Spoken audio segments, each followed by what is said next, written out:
does that work? Can you hear me? Yeah. Okay. I guess I wasn't loud enough. I think I'm pretty loud. You can turn the volume up. Yes. What? Oh, jeez. Please don't make me turn the volume. Oh, I just knocked all the water over. Hang on. All right. For people that don't know me, that haven't been here before to this session or to see me, I'm Julie Jacobsen. I actually work with the Brigham City Shelter. I'm a volunteer, have been for like 20 years. When we started when we were nothing over there. I'm also a victim advocate for 30 years for victims of crime, so dogs and animals come into that same realm. My mom, I took care of my mom and my mother-in-law for the last couple of years, and I worked at the Box Elder County Attorney's Office, and my mom got her cancer came back, and my dad had passed away from Alzheimer's, and so she had to move in with us to take care of her, and I couldn't work 80 hours a week because I was taking her to the doctors and back and forth. Because being a victim advocate is a lot of work. It's kind of like dog rescue. And so I had to start writing and doing my business at home, and I was writing grants anyways, so I started writing grants for law enforcement and victim services and stuff, and then I got into doing this, and so I help people start their nonprofit, write grants, and for nonprofits, for-profits, law enforcement, and whoever else wants to do grants. But this is just a basic grant 101 that we're going to talk about. And how many people in here have grant writers, or you write grants? You're a grant writer for who? Pause. Okay. And how many grants do you write usually a year? Depends, huh? Well, when I started, Pause didn't even have an accounting system, so it took me a little while to get everything set up that I could actually write a grant because I didn't have any P&Ls or balance sheets or anything like that. So this is the first year I've actually been able to write any grants, and I've been doing about one a month. Yeah. It does take a little bit. Are you just doing like the nonprofit grants, or are you actually doing federal or state grants? No federal or state. Okay. Yeah. And so this will kind of go. There's a lot of private. I just finished Pedigree Tuesday night. Mm-hmm. So Pedigree, the dog food company, Mm-hmm. I had a program called Foster 50, and it just closed Tuesday night at 7 p.m. Good luck. Fingers crossed. That's what we're going to talk about, like the ins and outs, the truth about writing grants, because we have a lot of people that want to be nonprofits, and we talked about that earlier. They want to become a nonprofit, and they think to write a grant. How many people have written grants successfully in this room? Okay, how much have you gotten for? $5 grand. I'm at 8,000 total for the year. Good job. What else? Anybody else? Like a big amount that they got? How many people got denied for grants? Good. Denied. Oh, denied. Mm-hmm. Yeah. It happens. And that's the problem. Writing grants has its own language. If you know how to write a grant, so I have law enforcement all the time say to me when we do grants, they're like, well, I wrote this grant, and I say, how'd you write it? And most of them write a grant just like they wrote their report because I needed it. That's not how we get grants. It's a language. There's different words that you have to use: ensure, provide, progress. And that's what we're going to kind of go over, because I'm going to be honest, grant writing is not easy, and it's not simple, and it's hard, especially if you've started 501 or you're just starting, because grants are not easy to get into. Most of the programs are difficult. They make them difficult, so you give up and you don't want to write your grant, right? So what you need to know, and the purpose for writing it, is securing funding on public and private sources, support projects, programs, operations. Successful grant writing connects organizations' missions, needs, and impact. So you have to have a mission. Most of your shelters or nonprofits should have a mission. If you don't have a mission, then we need to make you one, right? You have to have a mission. You have to have a budget. Don't just think you're going to write a grant without having a budget. That's like huge. Let's see if I can move this. Is it go up? Is it down? Okay. What you do is writing a grant.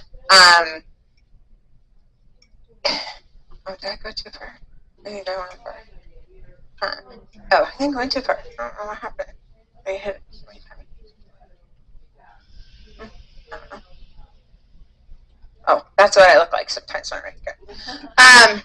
So I've been, like I said, I've been doing this 30 years. It's amazing on writing grants. When you write a grant, I always tell my nonprofit or for-profit, whatever, okay, what's your budget? And they're like, well, I spend this amount. I said, no, you have to actually have a budget. I start with grants for most people to have them do their budget. Budgets are huge because that's how you start with your grant. So you tell me what you want from that budget. If you want crates, or you need dog and spay neuters, or if you need paper, or whatever you might need for your organization. Because not everybody's a 501c in here. So you take your budget, and that's how you make your grant around that budget. You do your program, you do your problems, you do your evaluations, you do all that stuff. Grant writing has, like I said, its own language. So what happens with grant writing is you identify a funder. So you got a grant and you're like, okay, I want to apply for this grant. And then you get in there and you have to actually set up a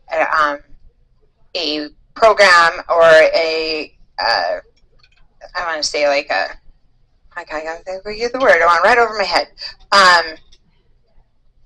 We'll come back to that. And you have to set up a database or anything like that. So you have to set up like your email and all that kind of stuff, right? So I'm sure when you went in there, you got an email and did that kind of stuff. So what happens is a lot of grants also have a letter of interest. And I had talked to somebody, who was it, yesterday, whatever, about sending a letter of interest in. And then you have to see if they even approve that letter of interest before you can even write your grant. Sometimes they're like, well, you don't align with our, with our mission and stuff like that. They're getting picky because COVID actually started a whole nother ball of nonprofits and stuff like that. Everybody wanted to work from home, so they thought they would start a new profit. So grants have become very, very competitive. If you don't know how to write grants very well, it's very hard. I mean, really, it's really hard. I just got one for veteran services and just got $5,000, and it was very competitive. I was very excited just for $5,000. $5,000 can go a long way. But you have to make sure you have deadlines, you have a criteria, you have award size, and this can take longer for the research grants. So researching grants for your mission can take a while. So if you go on there and you'll see all these grants and you're like, oh my gosh, there's a whole bunch on there, but does that align with your mission? Half the time, no. And that's a lot of work. So it could take you a full couple days to look through all these grants to see if you even align for the mission, honestly. Or you even, if you're a nonprofit, because some grants you have to be only a nonprofit, or you can only be a city, or government, or anything like that. So you have to kind of pay attention to what the criteria is, especially on federal grants. Hugely on federal grants, because they have all the ins and outs of stuff like that. Some of the databases are the grants.gov, foundation directory, state and local. There's funding portals, scholarship funding. If you're a nonprofit, there's grants out there, small to large. There is a lot of them out there. Like she said, you can apply for some of these, are smaller and larger.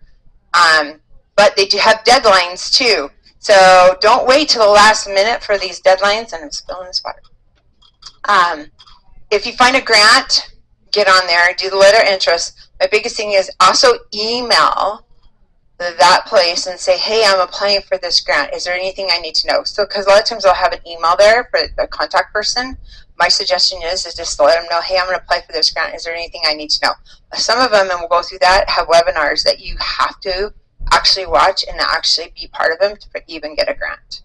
So they actually will mark you as if you're going to do a webinar.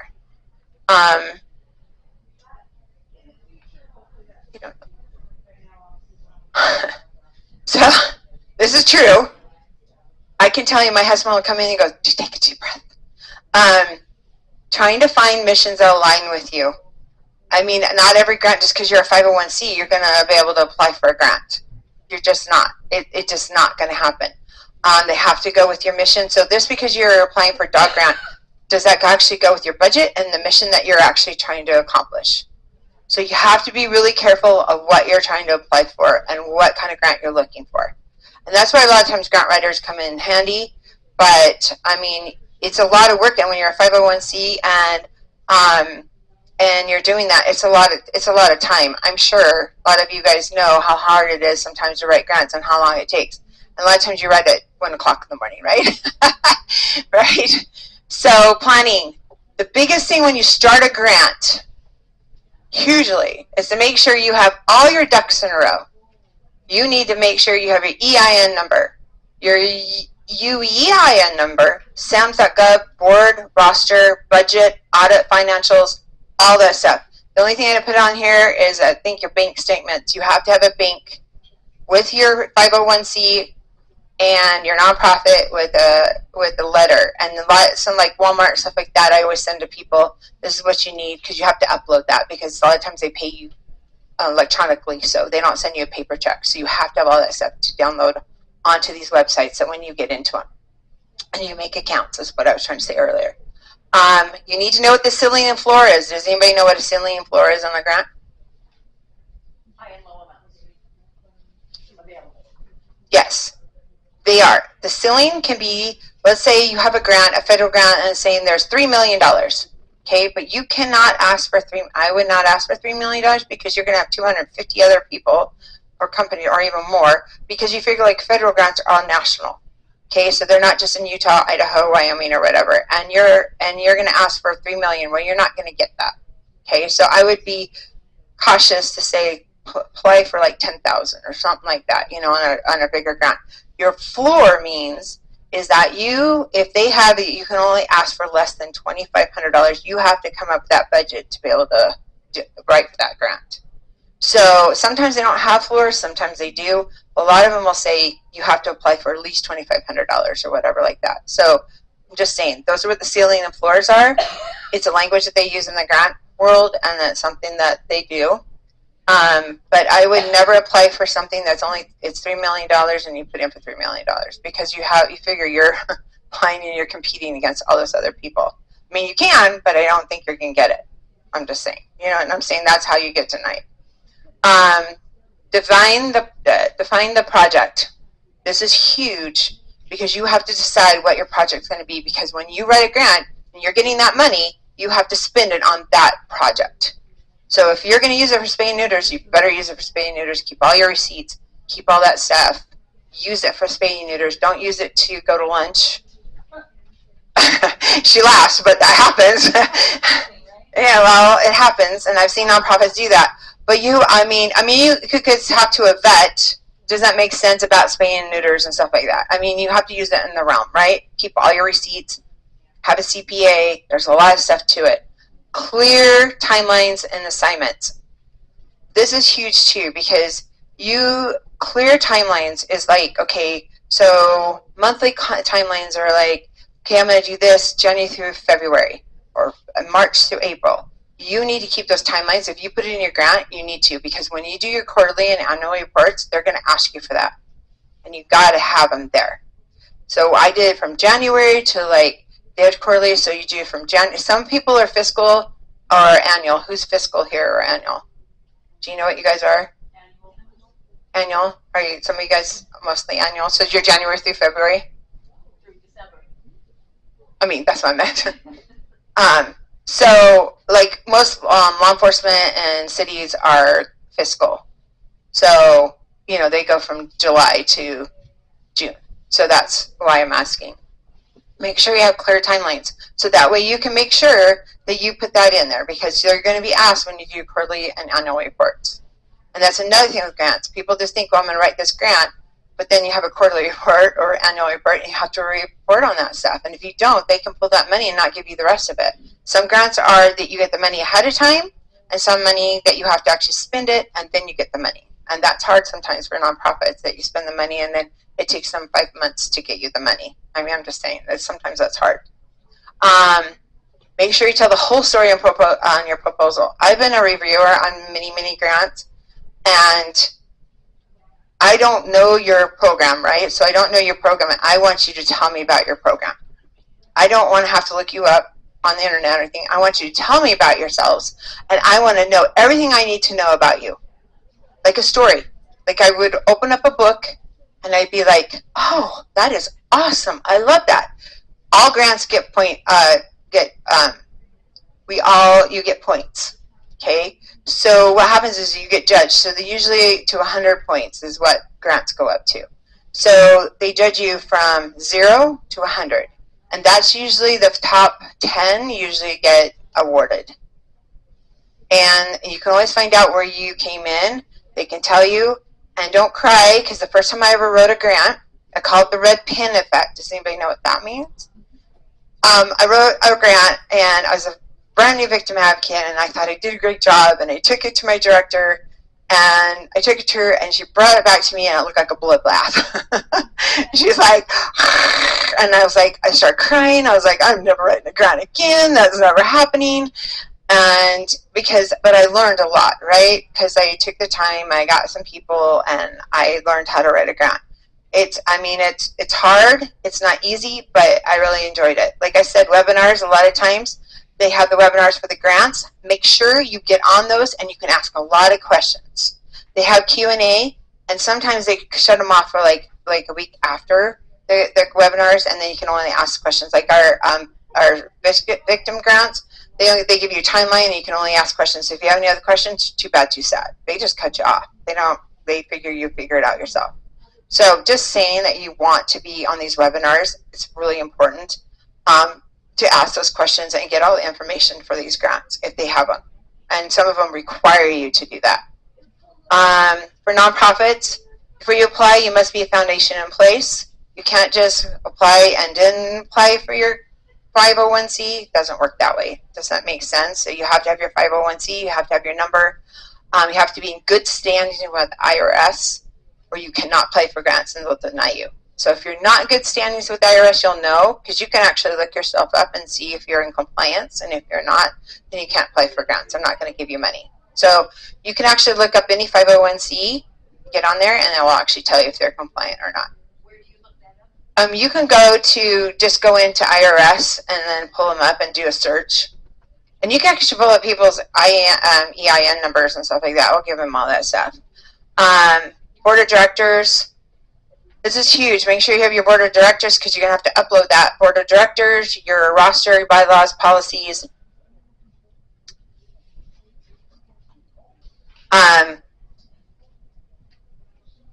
You're going to have to upload all that stuff. Like your mission statement. Make sure your mission statement stays about the same in every grant that you do.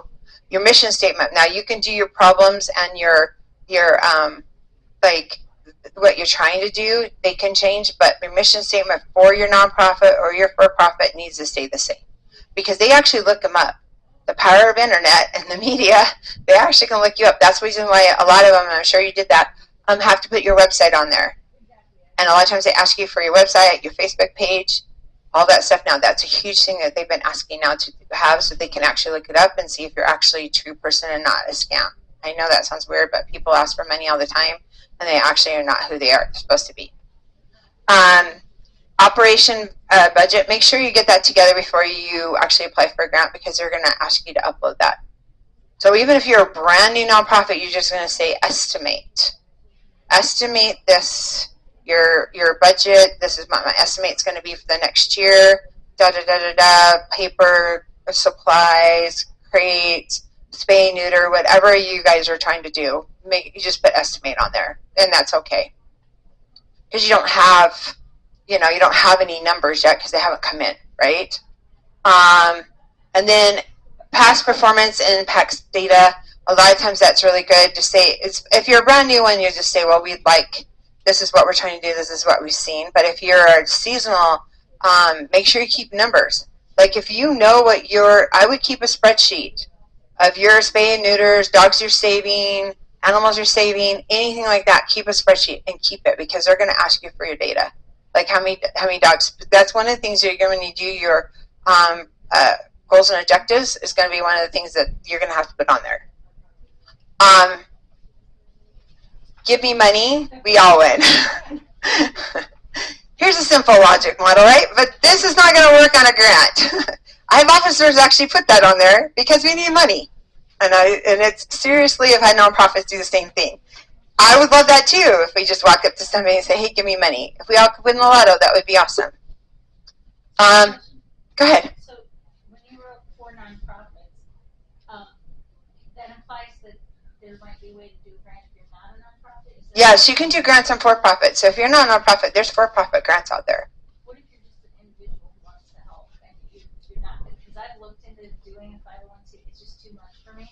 Mhm. But I do a lot, and I spend, I've dipped into my retirement 10 years before I should be, to pay for, these massive numbers of space and neuters and stuff. So, I mean, could I do it as an individual or is that really even harder than being It is hard to just do an individual grant for yourself because how are you going to spend the money? Well, I mean, does it pass? I mean, so all the receipts for all the ones I've done in the past year. Right, but where are you going to take that money? That's what the government's going to ask you. I'm asking that question because they're going to say, well, okay, so you're an individual and just want to apply for a grant, but you want to do spay and neuter, but what does that look like and who are you going to help? Well, I mean, I don't know all of those answers in advance because I keep running into, different colonies that need help and things like that. So you would just put it as a general, like you're helping TNR cats and stuff like that. So that's what you're trying to do, right? Or But are they going to look at that as a joke? I mean, to get that grant, it would be really hard. Unless you made like an LLC. So you could actually make your name, you could do an LLC, which is not hard. It's like $59 with Utah to make an LLC.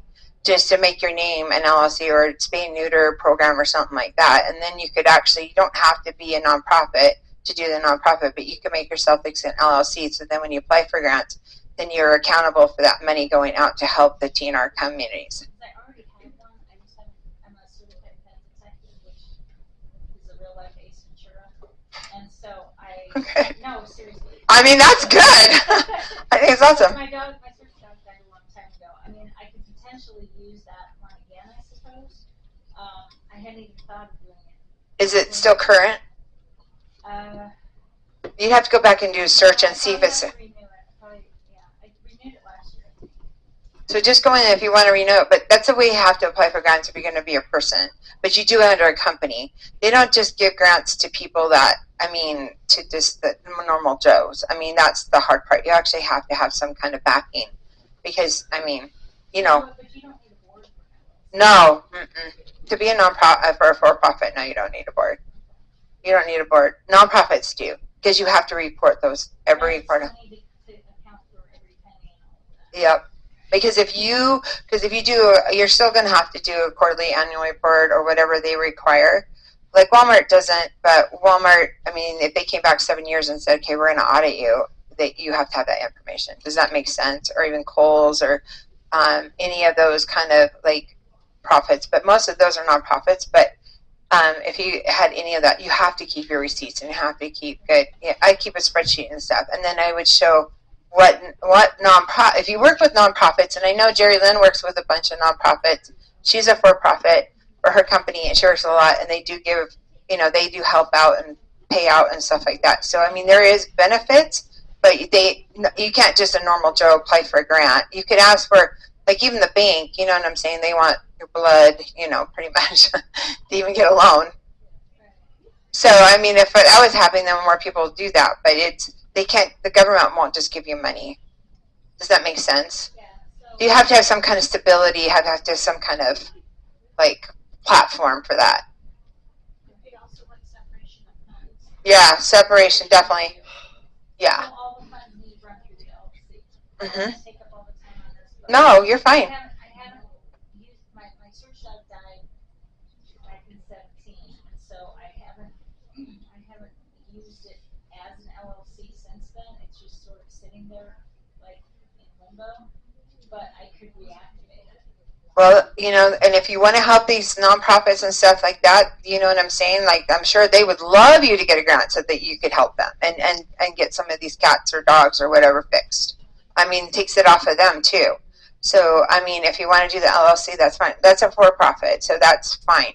But you have to make sure. I never made profit. So Well, you're not making a profit. It's just the word that they use. okay. So you're not making any money. I get that for people, and I'm pretty successful. But I have gotten some grants that are, not always. And I think, oh my gosh, really? So I always ask too, could I write a better grant? Da da da da. But I've had some people say, oh, you wrote a great grant, but we had so many applications that we couldn't fund everybody. So I'm just saying, just try. Don't get discouraged. Keep applying if you want to. I'm going to have some webinars coming out that will detail I'll actually pull up an application. In my next segment actually pulls up an application that I actually did for American Heroes, and it actually shows, so step by step, what it kind of looks like a little bit. But seriously, you guys, don't get discouraged. Just keep applying. Eventually you'll get it. People laugh, but eventually you will. I mean, you'll get the hang of it. It's not easy. It's a whole other language, like she knows, and I mean, I just hope the very best for everyone. But just know you're competing. You know, you think, well, I know our nonprofit's better than that. Well, it is, but you got to realize that, like Rachel Ray won. Every nonprofit, every vet place like Snake River is going to apply for that. You know, that can do that with vets. But you got to shine. Shine, shine, shine. Having questions? Just wondering, when you mentioned an EIN number, I know what that is. What is a UEI number? Is that for private businesses? No, that's a unique identification number. Do nonprofits need that number Yep. as well? Oh, Mm-hmm. how do we get that? Okay, so you're going to go, and that's on my next site. So how you get that is you can type in unique identification number if you guys get your phones out, and I'll actually show you how to do that. Okay. And you're going to apply for it, and it actually takes you about, it's through sam.gov. So SAM, not SAMS, because I have people put SAMS, and it doesn't work. It's sam.gov, and then you put in unique identification number, and you put it in there. And the reason you have to get that is because it used to have DUNS numbers. So if you work for a police department or other rescues and stuff and used to have a DUNS number, they no longer have those anymore. So you all have to switch to your unique identification numbers. And so that's a whole nother ballgame because they made you change them, which I don't know. The government came up with this lovely new program. I mean, everybody's had changed them. And so what that does is actually show you that you're in compliance with the IRS. It shows that you can write grants and that you're going to get funding, and that you know, it's a way to track you, pretty much. The EIN number is just an identification and number. So that's just through the state, this one, and so this is through SAMS. Yeah, they give you two numbers. So when I write a grant for you for federally, like say if I go into grants.gov and I make your profile, they're going to actually ask me for your EIN number and your identification number, your UEI number. And that's how you make your profile. So they know who you are and those kind of things. So you have to have both numbers. And it's just one of those things so that you can apply for grants, federally grants and stuff like that. Does that also apply to an LLC? No. Only nonprofit. I don't have to apply for, I have just an EIN number being an LLC. But I'm not applying for grants, I'm applying for grants for companies. So it's a little different, but no, I think you should be okay with that. But it doesn't take very long. It actually, like if you look for a nonprofit, your nonprofit's going to take, well, in the state of Utah, it's taking about up to 6 months to get your nonprofit. I don't know how it is here in Idaho. Does anybody know how long it takes to get your nonprofit? I don't know how long did it take you to get yours? Do you know? Well, so I submitted for it probably in November, and then in February I got a letter saying that if I hadn't heard that it wasn't approved, then it was approved, but I was going to have to wait 2 more months because they were backed up. So. With COVID, it happened. A lot of people quit, and they're just normal people reading your 501cs. Believe it or not, they're just a state employee. So if they read them, they read them. If they don't, they don't. And that's another thing. So it can take up to that long. So I bet this UEI numbers take usually that's a couple of days. Usually when you apply, you actually get it right away. Just like your EIN number, you know how you submit that and you usually get that letter right off the bat. That makes it nice, right? But it does take a little bit for your nonprofit. So I don't know. But there's a short form and there's a long form. So you could ask for either one of those. So just let you know. I mean, don't pay an attorney $6,000, like Michelle said earlier. Please don't. That's what they're charging for nonprofits. $6,000 to $10,000 to do their nonprofits and their articles of corporation and their all that stuff. They're paying, unless you have an attorney on your board and you get somebody on there that will do it for you. That's how much attorneys are charging. And when they brought that to me a couple months ago from somebody, I about cringed. And I'm like, okay, you're a nonprofit, you don't have any money to start off with. They even come up with that. And then they're getting loans to even do that. And then you're already in the debt, right? So you can do it. It's not that hard. And I'm going to teach a class on how to actually do the start from finish. So when I do a webinar, I'll put it on the Facebook page and stuff so you guys can see and you guys can sign up and we can do that together. I mean, it's not that hard. It's Elevate Training and Grant Solutions, yeah. But then you can get a hold of me privately too. You can get a hold of me privately. Huh? Well, I'm going to do for the webinars, I'm going to probably just charge, well, I don't charge very much. I'm very cheap. Because I love what you guys do and I love what I do, so I'm a very cheap person. I shouldn't say that, but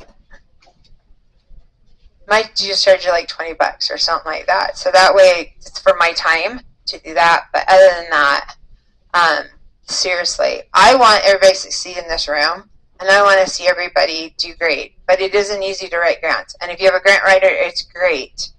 But like Michelle has one, she has her part-time and she only has her work like 15 hours a week or something like that. But I am very hard on my nonprofits and stuff. I want to make sure we get all your stuff. Does that make sense? Like I want to make sure you have all your ducks in a row. Because if we get audited, I don't want to have to be hunting you guys down. I just want to have everything there and then submit your audit. Does that make sense? Or your quarterly report or whatever. So it's just my job too as a grant writer. I don't just do your grants. I also help you do your quarterly and annual reports. A lot of grant writers just write grants and walk away. And most people are like, oh, I have this report. I don't even know what I'm doing. Does that make sense? So, I mean, I help with that. I'm a little different grant writer on that part, but I try. Does anybody have questions? It's a lot, I know. Unless you wrote a grant, it's not easy. I mean, you could write a simple grant and try it out and see how you feel about it. Would you review, like, I've never done one.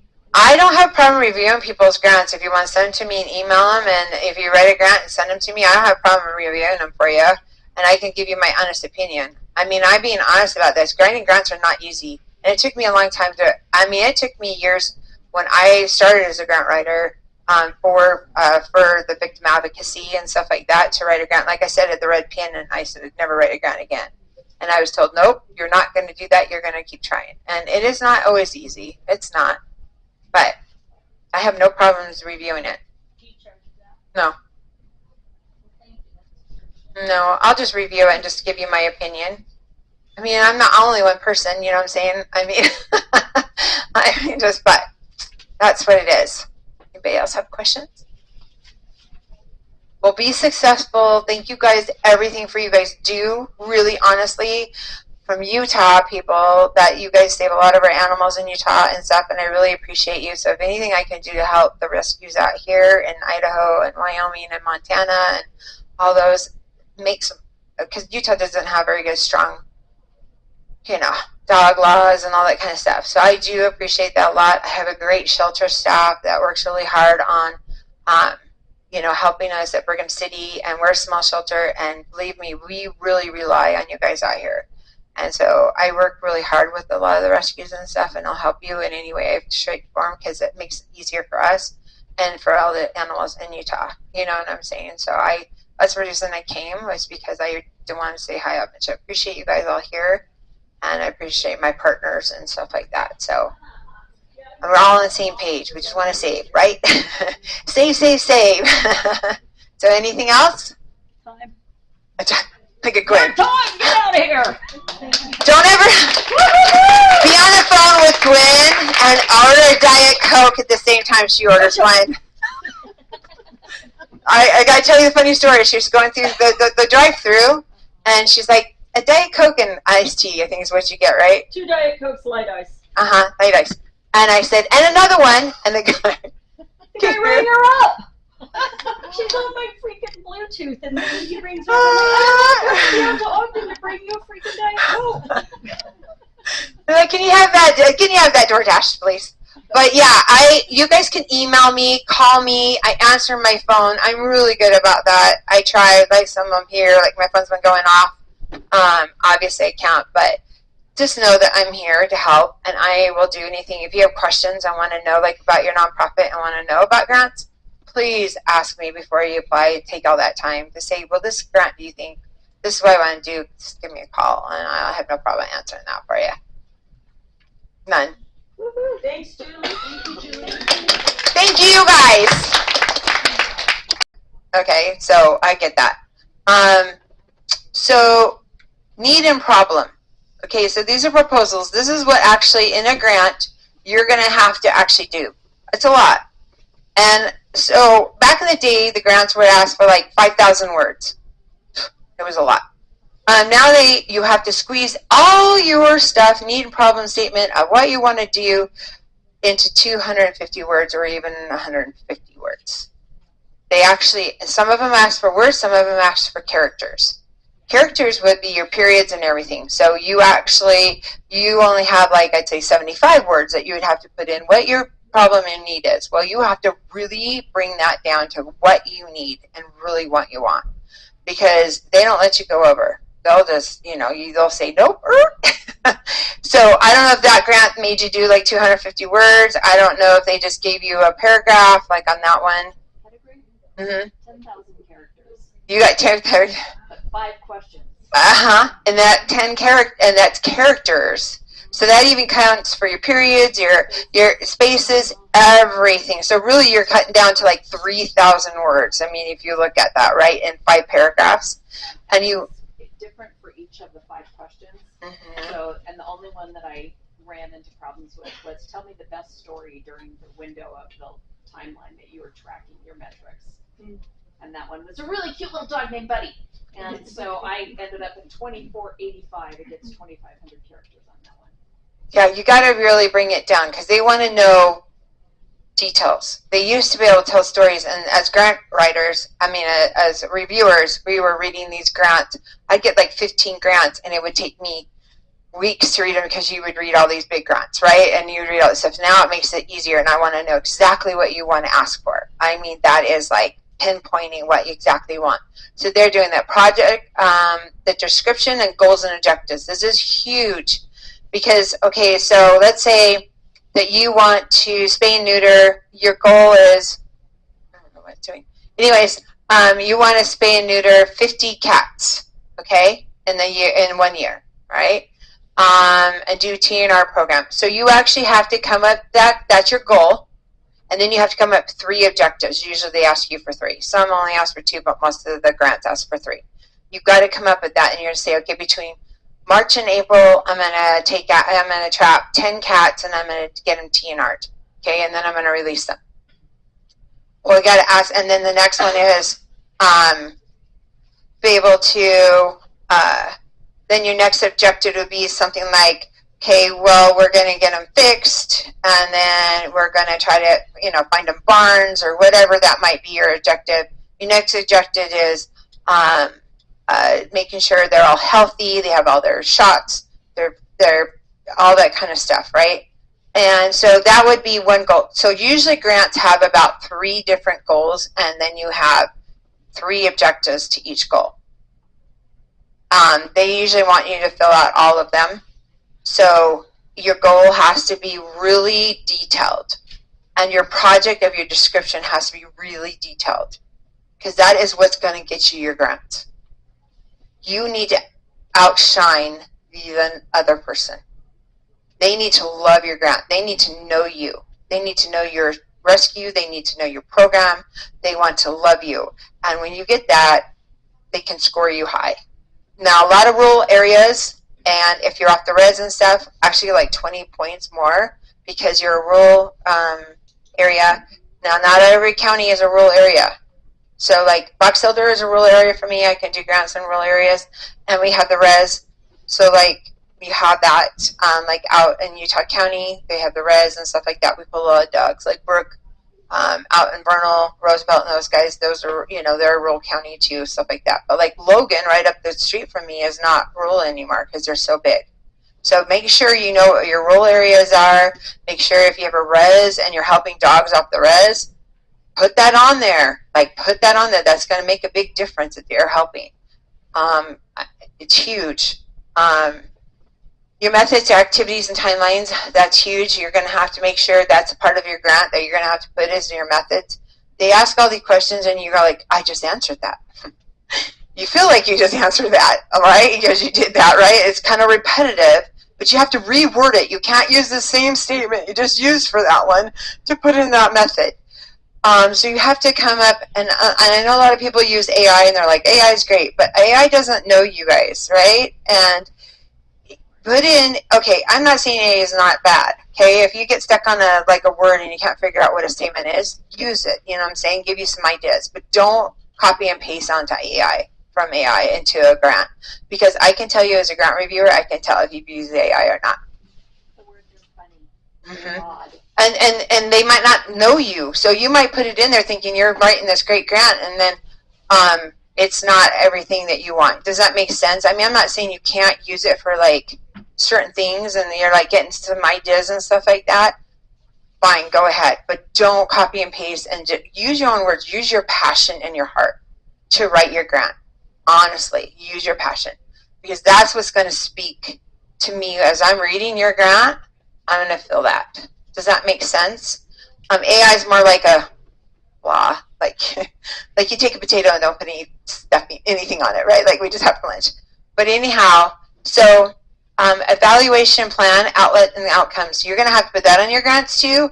And most people are like, I don't know. I don't know how many cast works going to take, but my goals and my objectives say I'm going to do 50. But I don't know what that actually is going to look like.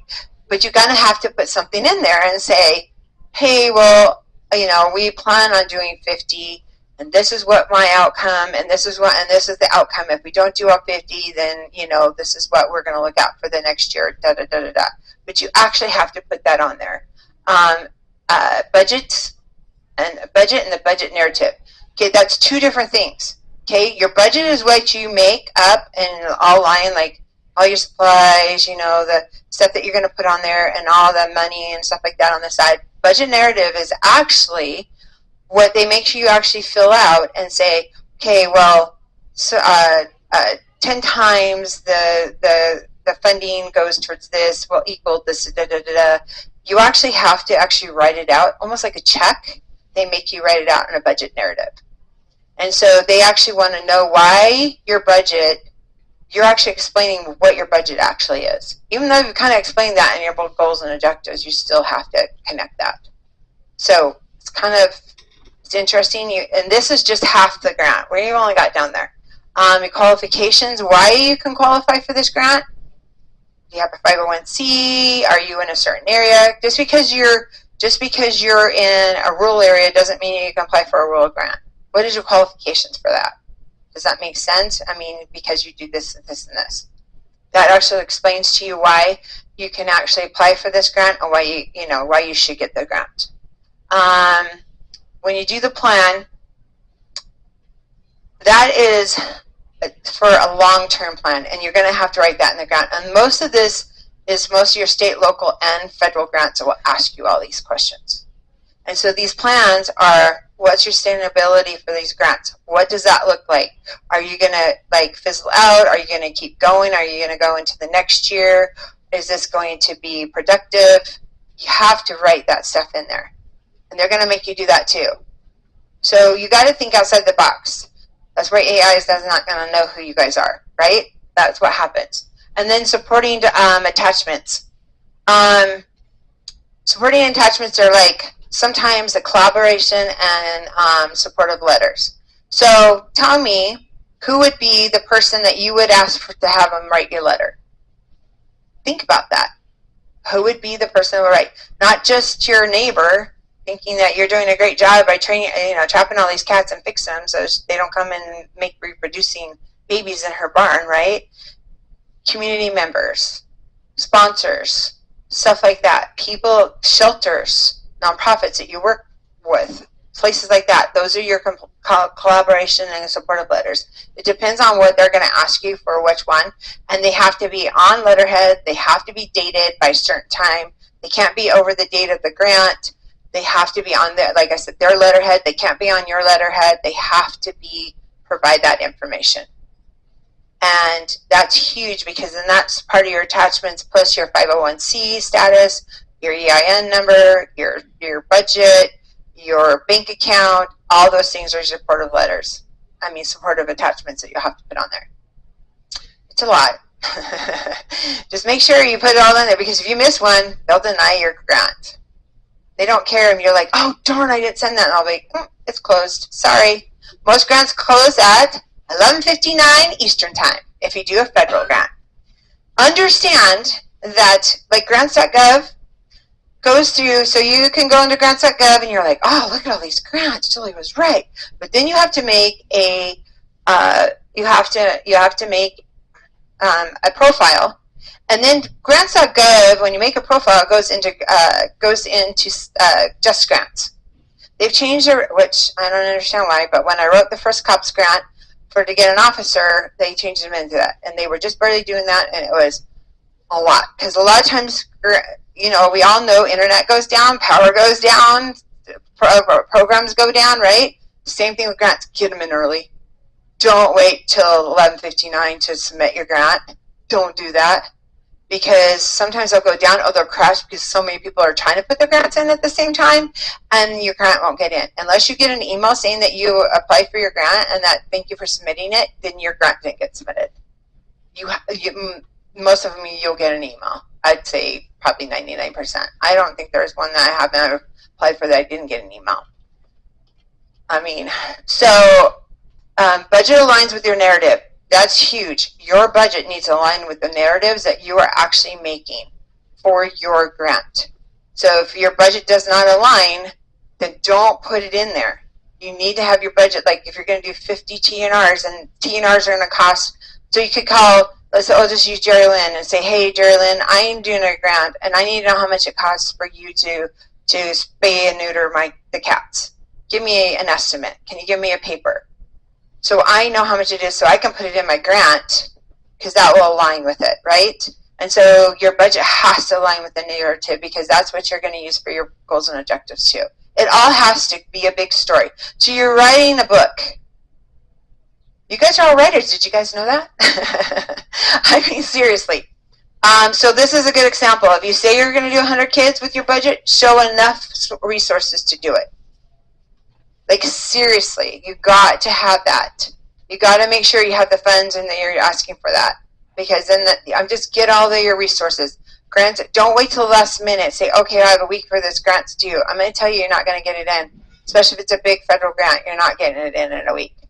They give you about a month and a half. Usually for federal grants, they give you a webinar that you have to watch, and then they'll tell you. And then this is what grants.gov does. If you get on grants.gov, it'll say you have to apply by a certain time for grants.gov, and then cyber grants, you have a time to be on that one. So they give you 2 days. They give you about 4 days difference, and you have to submit your grant. Don't wait till the last minute, because you're not going to get it in a week, because it takes them a couple days to even give you a profile on grants.gov. Yeah. You always have to have matching funds. Yep. I would do that, like matching funds to To the income. As much as you possibly can, because if you get audited, you need to make sure you have that. You know, because I passed all of my audits that we've done for the police department and stuff like that, and yeah, you have to have that. Or sometimes you're a penny off, and they might even ask you, well, you're off a penny. I've done VOCA grants, and they've got like, oh, you're off a penny, and you're like, It's always better to go over than it is to go under. I'm telling you, I found that out years and years ago. It's kind of a weird thing. Federal money is definitely weird. Okay, so like I said, 100 words or less. This is reasonable. And I mean, seriously, it's not. How many people could say what their passion is, because you guys want to be nonprofits and for-profits and you want to write about your program in 100 words? How many people think they could do that? I'm like, nope. It's very hard. It's very hard. I mean, I was just talking to Angie, and she wants to start a nonprofit. And in 100 words, how would you actually define that?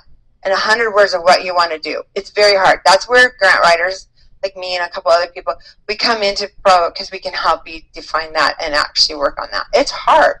It's not easy. And it was hard for me to learn, because we used to go from these big things that we had to fill up 5,000 pages to like 100 words now. And the first time I did a grant that said that, and I went, what? It's very hard. Like you want to say all this stuff and you can't anymore. Like it's hard.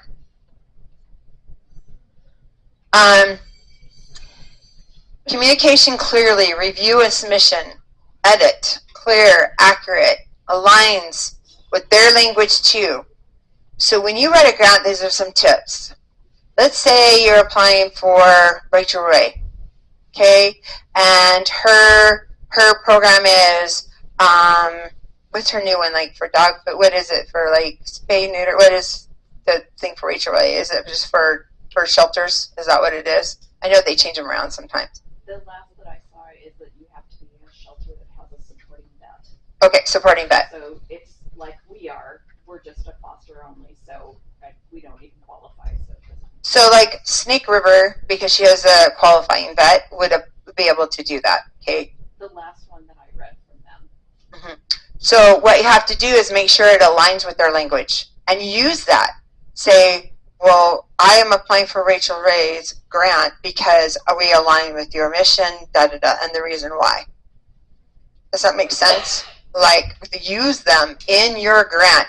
Use them because we need this. We would really love this money because Rachel Ray aligns with us. They believe in this, okay, and the vet and everything like that. So like Snake River, they would be able to apply for something like that. I know they change them around. Be careful because a lot of these companies, like Rachel Ray, Pedigree, I mean, a lot of them change their missions year to year and change stuff. And make sure you get on there because so we have grant seasons. And I'm going to say usually grants come out February to March, get funded somewhere around June. And then we have, right now, grants are coming out, bigger grants, and they won't get funded till end of December to January. So don't think you're going to apply for this grant and get it next week. That's not going to happen. It's not. And people say all the time, well, we applied for this grant. Haven't we heard anything? Nope. Even the Northrop grant that I applied for it back 2 months ago, and we just heard from it. And so that's a local company there in Utah. So I'm just saying, don't rely on the grant funds. If you're a nonprofit or a for-profit, find other ways to get money because your grants are not just going to come in right away. And don't rely on the grants to fund your program. Just not going to happen. And if you're a nonprofit, you can get donation sponsors and stuff from other places too.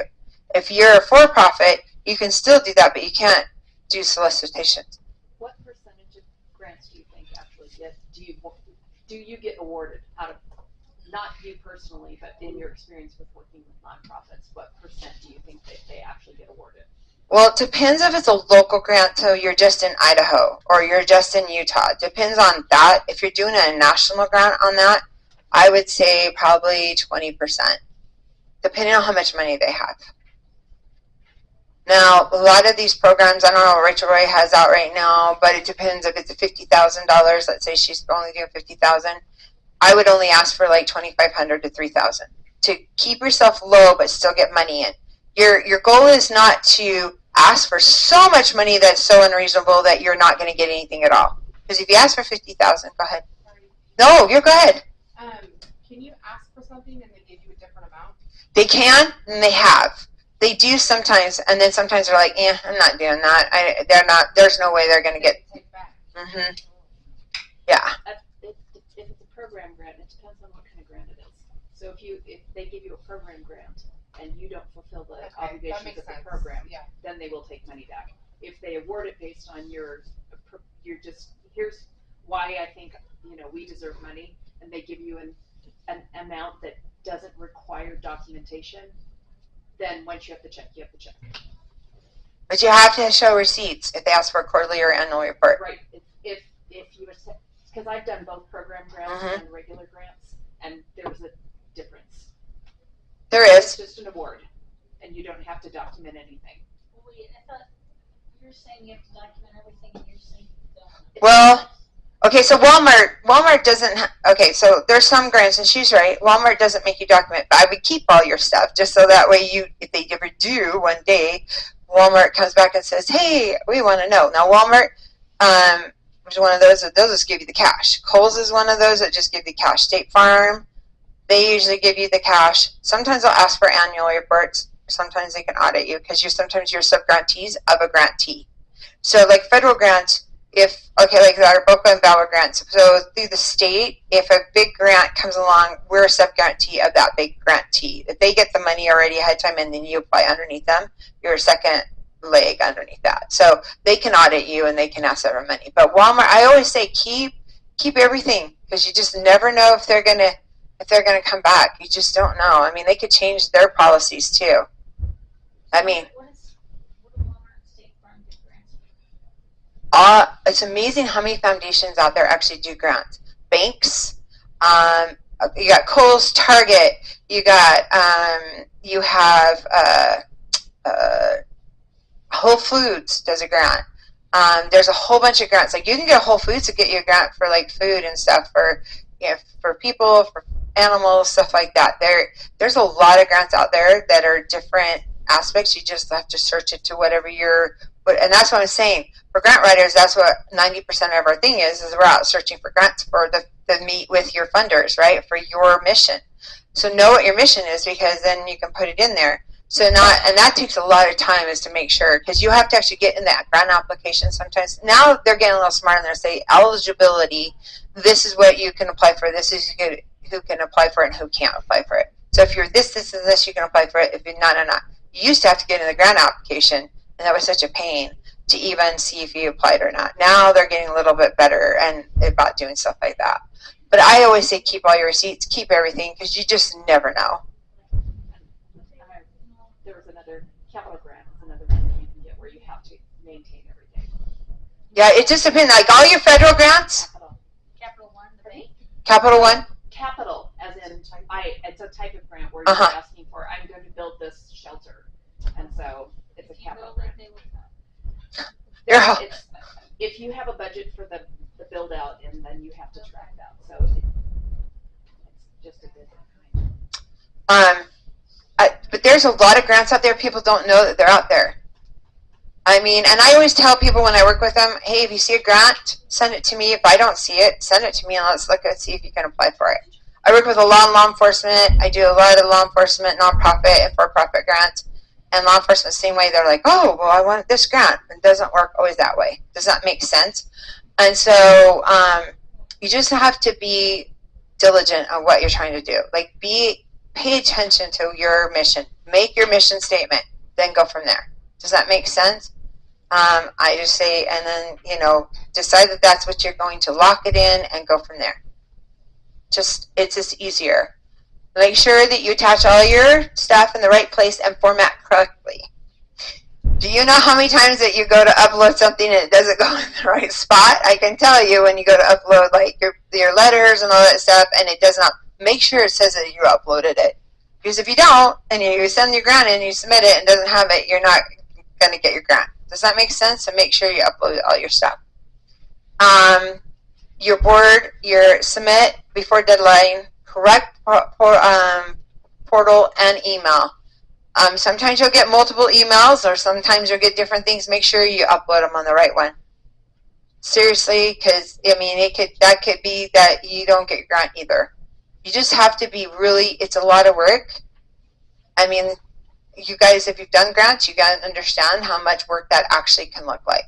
You know what I'm saying? It takes some time. And I do my best work at 1 o'clock in the morning, I'm saying, because I'm one of the transport coordinators, so I'm doing transports. In fact, there's 2 going tomorrow, and I'm like stressing because I'm trying to put these together. Don't be surprised that it takes time to upload, because you got to realize that sometimes you've got, let's say it's a national one, like Rachel Ray, and you figure everybody's trying to upload at the same time. Well, that's why I say always do early, so it uploads, because their program crashes and you don't upload it in time, you get the circle of death. And the circle of death is not fun. And it is pain. So when I first did the cyber grant for the COPS grant, I was the only other law enforcement agency that got this COPS grant in the state of Utah.